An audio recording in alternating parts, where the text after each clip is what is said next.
Yeah, we're good. Hi, my name's John Cordy and this is my road. And my favourite actor is Jeff Goldblum. And my favourite line of his is, when you've got to go, you've got to go. And that's why there's a picture of what is probably piss just there. Alright, on with the show. Okay, so in this video I just wanted to talk about kind of my thoughts. I've had a few people ask me, given the choice between a Quad Cortex and an FX3, which would I pick? Things to get out of the way that I think are fairly obvious from the get-go is that obviously the FX3 is quite substantially more expensive, and if you're going to end up buying one of these, you're probably also going to need a Footswitch of some form. So in terms of price, clearly the FX3, if you're looking at this, I'm guessing the price is something you're well aware of. Obviously it's more expensive. Another thing to mention, obviously it's quite substantially larger and it's a different style of device. So this is something I've seen people mentioning as well. They're saying, I want a Quad Cortex in rack version and I want a foot controller for it. Now I don't know if that's something that Neural are ever going to do or if they're interested in that. I think they're fairly committed to this piece of hardware as it is, certainly for the moment at least. But that's just something that you can say off the bat. Yes, the FX3 is more expensive, and yes, the Quad Cortex is a substantially smaller footprint. I guess footprint wise though, you'd have that comparatively on stage, in which case again the Quad Cortex is slightly smaller than the FC6 and probably slightly lighter. I'm not going to really do sound comparison in this video. I'm not sure that I'm the best person to try and demonstrate that. I think it would take quite a lot of time to kind of configure things in a way that was fair in that regard. So I'm going to talk about features and I'm going to talk about why I might personally end up selecting one over the other in certain circumstances if it was me making this choice, or things that I would want to know if I was trying to select between buying these two things. Now the screen on the Quad Cortex is substantially larger than this screen, maybe twice the size almost. In terms of UI and experience, it's roughly similar to a Helix, the Quad Cortex. There's quite a lot that seems to be borrowed from that as a concept. People really like the Helix user interface for obvious reasons, so I guess they're starting from a good place in that regard. I just wanted to show you simply building the preset on here. So if we were to choose some sort of Friedman BEOD, you kind of just tap and select. So we use the Friedman lead channel, and then you can sort of touch that and move it around. And then cab wise, similarly, you can choose from cabs. And what I really like about this particular interface is this way of switching and moving mic positions. I do think this is probably one of the nicest parts of the user interface that Neural came up with. Obviously you're positioning the microphone around a cone. I think that's a really good way of hiding the complexity of the lists of cabs that are actually included in the device. Then in terms of adding delays and reverbs, you could do this and you can move them to a parallel path like this and hold here to join the splits and move them around.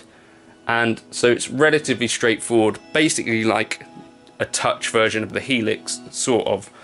Now on the Axe-Fx, I don't know how easy it'll be to see this, but we start off here and you press enter and you give yourself, you press enter for each kind of block to create these joins, and then we can start with our in, and at some point you need to set up an out. So I'll set up an out one there, then we go back to here and then scroll across for amps. So I'm going to choose a Friedman here. You're so far along in Fractal's kind of product cycle and how far they've come in the modeling world that you've got an incredible amount of choice. So I'm going to choose Friedman HBE version 3, I guess. Is that the lead channel? Hopefully. Then that's selected. Then we add our cab, and again this is a similar kind of experience where you're choosing from lists of stuff. So you've got user cabs there, or I can go for the factory. If I go for factory 2, and then you can kind of scroll through these like this, but you're selecting from names of cabs. It's not necessarily the same kind of experience as you get the above. So I'll choose a matchless cab here, and then you can add a dual cab by unmuting this cab 2, and then similarly you just choose from the factory cabs, so I can go in either direction. So I've now got a rectifier cab and SM57. Let's go for that. Okay, so there's just names of IRs to go on here, and it's a bit of a different experience, so that's worth bearing in mind. And then if I wanted to add a delay, I could put it in parallel by using this grid, which is super powerful, and then I press enter again to start drawing those cables between stuff. So a different user experience substantially.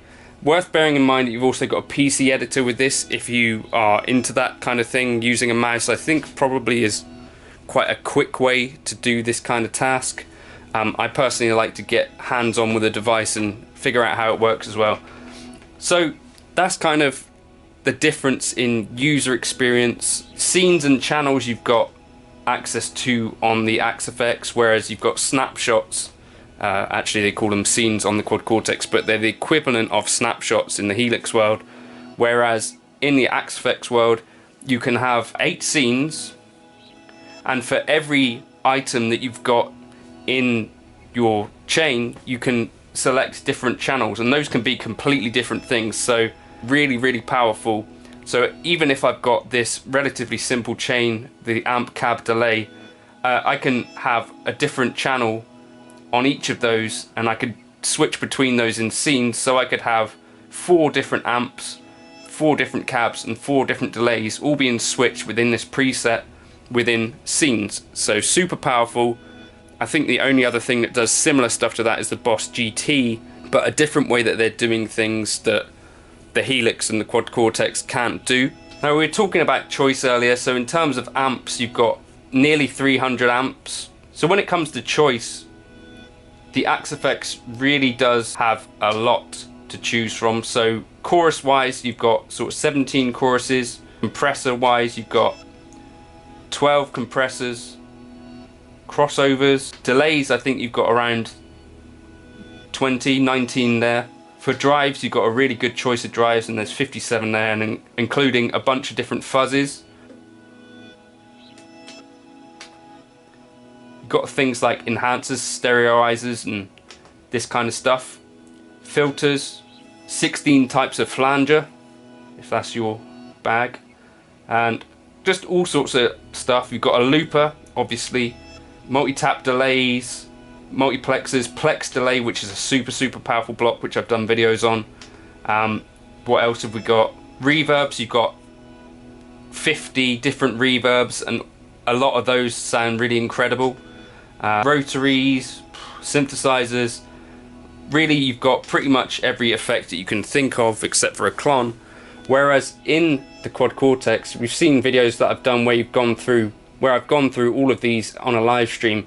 In terms of drives, you've got those, you've got only one fuzz, you've got your typical kind of other selections of drives from, you know, your normal sort of stuff.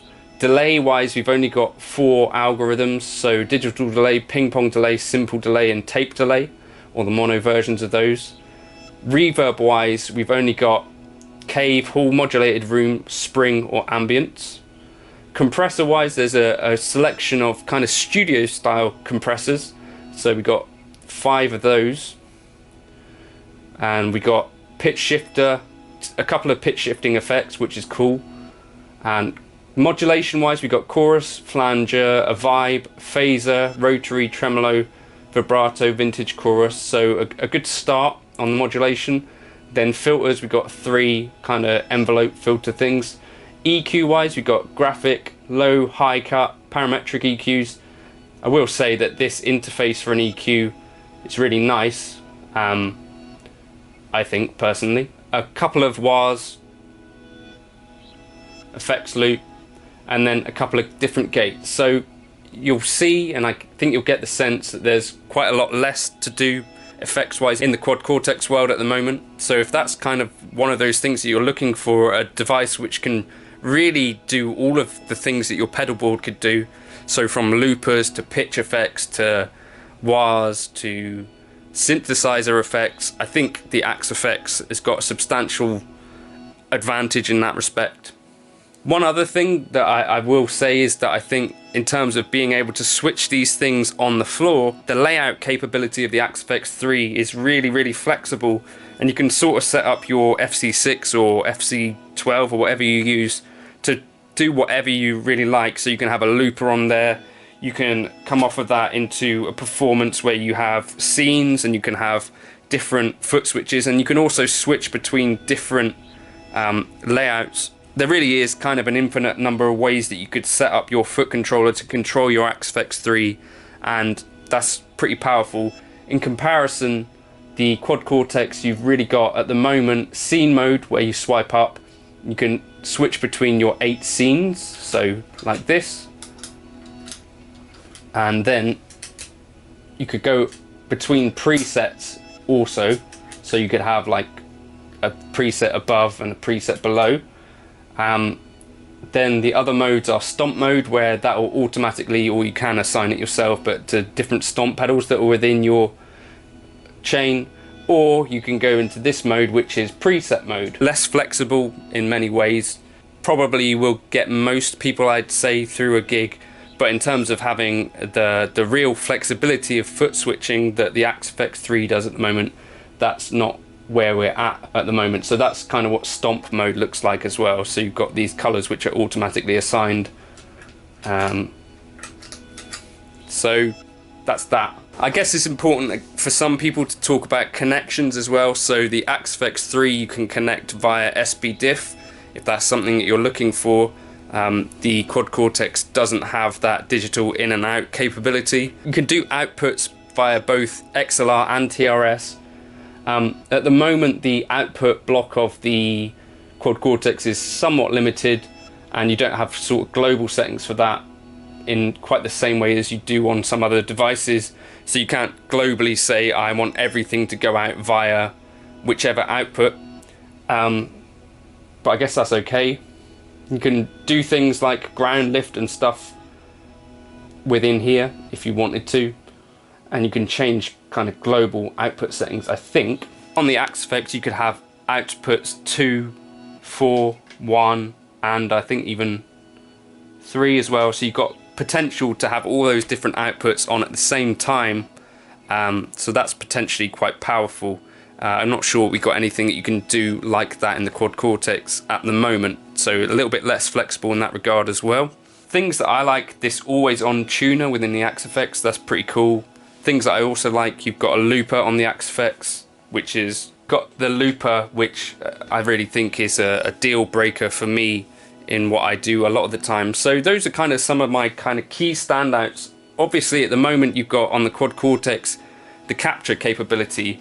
Now in the Axe FX you can also do tone matching. I've not experimented with that yet, but that's something maybe I'll do at another stage. But so are there things that the Axe FX3 can do that the quad Cortex can't? Yes, absolutely. Are there things that the quad Cortex can do that the Axe FX3 can't? A few tiny little bits and pieces like capturing or profiling, whatever you want to call it. Aside from that, I think you'll find that the Axe FX3 ticks quite a lot more boxes. But yeah, those are kind of the differences that I see. So if you're looking for something that's really mature and that has pretty much every effect that I think that you are going to be looking for, most likely, I think the Axe FX3, in terms of having the more developed delays, reverbs, choruses, modulation, all that stuff, as well as kind of the 300 amps that are in there, I think the Axe FX3 is the way to go for that if you're not worried about money and stuff.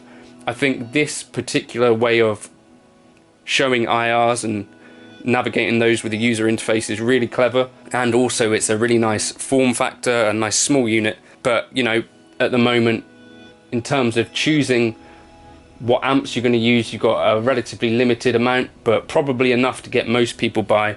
And yeah, so that's kind of my thoughts on that at the moment. Maybe the future for the quad Cortex is there's a lot of potential there, but at the moment I feel like the Axe FX3 might be the thing that I would choose if I had to choose between the two. Maybe you'll